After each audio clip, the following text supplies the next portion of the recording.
Spoiler warning. The following discussion will contain spoilers. We recommend checking out the movie first, then coming back to hang with us. But if you don't care about that, glad to have you here.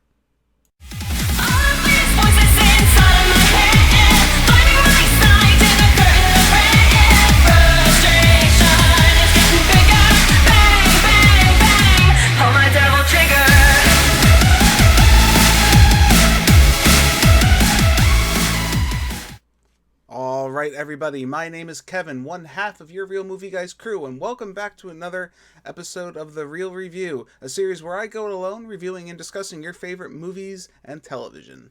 Today is, well, it's 4th of July when you're watching this video, so of course, 4th of July, we're going to celebrate that by watching Independence Day. Over the course of 3 days, starting on July 2nd, aliens have invaded Earth, destroying various cities across the planet. Now it is up to the survivors to formulate a plan to fight back against the invaders. The President of the United States, a cable technician, and a pilot must now make history and make the 4th of July not just about the United States independence, but the world's. So, Independence Day came out in 1996. I have a lot of fond memories about this movie. I remember actually going to the theaters. I think it was me and my dad actually went, and it's a classic for a reason. This movie just screams America. I feel like it's one of those underlooked holiday movies, you could say. There's a lot of movies you associate with the 4th of July. One I, of course, would associate would be Jaws. But Independence Day, even in its name alone, but the movie just screams America. It's felt throughout the whole movie. Not even that. There's a lot of good things about this movie, and I do honestly highly recommend, before we even get to the end of the review, I do recommend everyone checking out this movie. It is a classic for a reason, and it really does have a cult following for a reason, too. One of the main things about this movie that I think makes it work, its premise alone, one could argue isn't the most original. I mean, it is an alien invasion film. We've had, tons of those, since the 50s, really, and it doesn't do anything necessarily original there, but I think what carries it the most is just the charisma of all the actors involved. There's just so many people involved in this movie. You have Will Smith at the height of his career, arguably at this point, just oozing that American soldier machismo, and like I said, the charisma is the main thing I want to get across, because it's not always excitement as far as charisma. There's other forms of charisma you can have, but Will Smith, like I said, just echoes that, from his one-liners like "Welcome to Earth" and punching the alien in the face, and again, he just oozes that American soldier machismo, and it works great in this movie. You have Bill Pullman as the president. Bill Pullman, amazing actor, and not even that, he plays an amazing president. I think he'd be an amazing president now. Bill Pullman just kicks butt in this role. He has one of the most famous speeches in history. I'm not going to spoil it, even though there are spoilers in this review, but if you get a chance, just even look up, Independence Day, the speech, Bill Pullman's speech is just amazing. I mean, even watching it now, it can still rally you up, get you pumped just for what the next step is. Again, even though the script's not lending anything to original, that charisma is carrying through and making the events that much more, dooming and exciting. Then you have Jeff Goldblum, who I have a mixed history with, but Jeff Goldblum plays his role, he has that kind of like nerdy, he's a cable technician at this point. He's an ex-scientist, now he's a cable technician, and he's the one that discovers the code about the aliens invading. And Jeff Goldblum plays him very well. Jeff Goldblum, stuttering and mumbling through, mumbling through his dialogue, but again, very likable. And then when him and Will Smith, towards the end of the movie, have to actually team up together to get into the another ship, we'll get into that later. Great chemistry for the two of them together. Seriously, amazing chemistry. Not even to say, there's other people too. Randy Quaid, of course, is the other arguably main side character in this movie. Randy Quaid, from National Lampoon's, amazing character actor. Not hugely in this movie. He has a few scenes, but he has probably the most redeeming scene in the movie, where he's a drunk throughout the course of the movie, and he claims he was, abducted by aliens, and you find out, you're not too sure if that really happened or not. You might just think he's a crazy drunk, but at the end he ends up sacrificing his life to save everyone. But you root for the guy. Randy Quaid has this, like, likable charisma almost, I want to say, like a very likable guy. It comes through, really, it really comes through, and I think he did an amazing job too. The only other, you had Vivica Fox. She plays Will Smith's wife slash, well, not really wife, she's girlfriend up until becomes his wife towards the end of the movie. She does a great job too. Again, not many lines, not too much going on for her. Also, Mary McDonnell plays the love interest for Jeff Goldblum as well. Again, she does her job well. Nothing too exciting though, really, from her portrayal. The only other person I really would bring up, Harvey Fierstein's in the movie. I personally remember him mostly from Mrs. Doubtfire with the guy with the annoying voice. He drove me nuts in this movie. I couldn't remember how long he was in it for. Spoiler, he dies pretty early on, or what's believed that he dies. Again, I'm not saying it's a good thing, but I don't think I could have taken the movie as seriously if I had to listen to him for the overly long runtime of 2 hours and about almost 2 hours and 30 minutes. This movie. Last person, Judd Hirsch plays Jeff Goldblum's father in the movie. Did a phenomenal job. He's pretty much the most accurate comedy relief in the movie. Does an amazing. A lot of his one-liners are just great in this movie, especially playing opposite Jeff Goldblum. I could definitely see a believable family, relationship there. Again, very, very enjoyable. So, what else about this movie would I say is, worth your time? I think the memorable scenes alone, like I said, you have the initial attack, destroying the White House is probably one of the most memorable scenes as far as disaster action sci-fi scenes. Everyone knows it, even if you haven't seen the movie. It still holds up.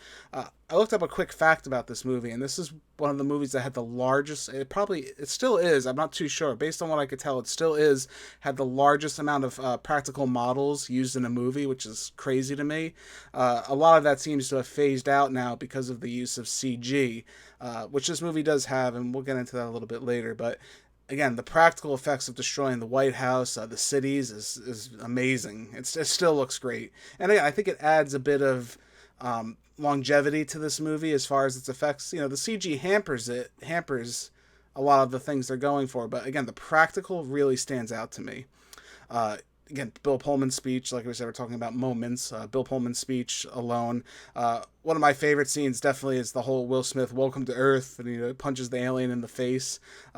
Again, those memorable scenes have stuck with us for such a long time, and there's just so much to it. Even if you don't know the exact context, it's clear what it's trying to portray. Just again, oozing that charisma, and it's fantastic. It really is. I like how the movie is almost. I want to say it's almost self-aware to an extent, knowing that it's a lot of one-liners. The script's not too complex. You have a lot of "oh my god" and "what are we gonna do?" Not today. Like again, those stupid one-liners we hear a million times. This movie's script is chock full of it. But again, I think it works to great effect because it's paying tribute to those old disaster movies, but also trying to cement itself into new ground. Again, I think it's great that they do that. I do. Another thing I think I want to compliment is the design. It's this movie came out in '96, so the designs are very mid to late '90s. So you have a lot of dark tones, a lot of dark coloring. I think the aliens are cool looking for the most part. They're like a small little, like creepy looking, like a gray alien, if you've ever seen one of those. Kind of looks like that. And then it has an outer shell, this big tentacle monster. Very cool design. I thought I saw something where they had a trouble trying to figure out what the design of the alien would look like, so they ended up using two, getting away with it by one being a suit and one being the actual alien. The suit, and I think they look great. Those animatronics look really great too. I think they hold up. The ship designs, I think, look cool. They're simple, yet foreign enough to where they seem alien, so that definitely plays a role. And again, they look really great. One of the best things you can say about this movie, besides again the use of practical and the charisma of the actors I keep harping on about, would be the fact that the music explodes. Not even just the sound in general. The sound, when you watch this movie, you have to watch it on the big screen and cranked up to 11, because this movie sounds amazing. I actually watched the 4K Ultra HD release of this movie, and Wow, I mean the sound alone. The visuals look great, but the sound, just like in a surround sound, this movie really delivers. The score is just very like powerful and strong and very patriotic, and it builds up the suspense when normally there might not really be that much there. But again, that score is just so great, and the sound effects, everything sounds fantastic in this movie. Not a lot of phoned in effects you would get maybe with more of the modern movies today. Um, Another thing I want to say, as far as getting towards the tail end of the positives, is that this movie is a great combination of a disaster film and just an alien invasion in general. You saw a lot in the mid to late 90s. You saw a lot of disaster movies come out, especially from this director as well. Ronald Emmerich, I know he did. What did he do? Sorry, I'm blanking out. He did a couple disaster movies. Uh, he did The Patriot, I know, and The Day After Tomorrow was a very famous one. Godzilla, that a lot of people don't talk about. He was the writer for the '98 Godzilla. Again, not the greatest thing, but he had a very obvious style, and I think that carries over into this movie. I think this movie was probably his best. Again, The Day After Tomorrow I've seen so many times, and it's okay. I feel like it's mediocre. This took two great premises of the disaster film and the alien invasion and smashed them together to where both of them succeeded extremely well because they lent to each other well. You have the whole tension from the alien invasion, everything being destroyed, so you get your disaster fill, and then you have the whole subplot for the sci-fi fans as well, which I think is great. It looks, like I said, it still holds up as far as the basic concept. Negatives about this movie, I was gushing about how this movie pays tribute to the past. Unfortunately, some of the '90s jokes and dialogue still hang around a lot too long. What I mean by that is there's a scene especially where there's a dog. Will Smith's girlfriend is with her son, and they're running through a tunnel, and the city just got destroyed, so a big explosion's coming their way, and they jump into a side room, and they have their dog with them, and then the Vivica Fox, yells for the dog, Boomer, get over here, and you see, the Labrador Retriever dog jump over a car and just narrowly miss an explosion. It's just like, what am I watching? That was silly. It's just crazy silly for no reason. You have a lot of that kind of cheese, especially a lot of the comedy that's not from Judd Hirsch. A lot of that comedy that's not from him, a lot of that falls flat. Again, but Will Smith, everything he hits everything for the most part. But again, some of the comedy just didn't do it for me, and it's kind of silly. Again, I talked a lot about the practical effects as well, but unfortunately, it comes with the CG that they utilize doesn't hold up very well. Kind of reminds me of like modern, not even modern, the prequel trilogy of Star Wars, where you're watching it. At the time, it might have looked okay, but then you watch it now and it just didn't hold up. That's definitely the case here with a lot of the fire effects and explosion effects. They have great practical. Fortunately, what's coming off at the CG enhanced effects just don't look right and look off, and it could be really just the Ultra HD from what I was watching it on, bringing it out more. But again, it stood out like a sore thumb, and fortunately, it's really ugly to look at. I would say the end of the movie I also kind of have a weird issue with. Ultimately, in order to defeat the aliens, Jeff Goldblum and Will Smith have to infiltrate the mothership and plant a virus into the ship in order to take the shields down of all the other ships that are invading Earth. I just think that's silly. That was another mid to late '90s trope at that point, where we got to use computers to hack the system, and it doesn't do it for me. I think it's really silly, corny, overplayed. I don't know if they were just trying to be creative, like, oh look, we're using the internet, it's high tech, high functioning technology. Just it's kind of silly. I think again I look past a lot of things in movies. That's just something I couldn't get past personally. Only other thing I would say maybe is an issue. A lot of the plot coincidences.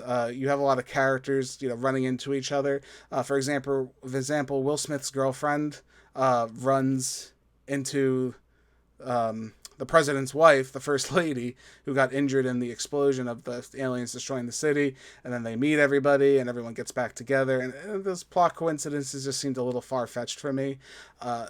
With that also is the subplots.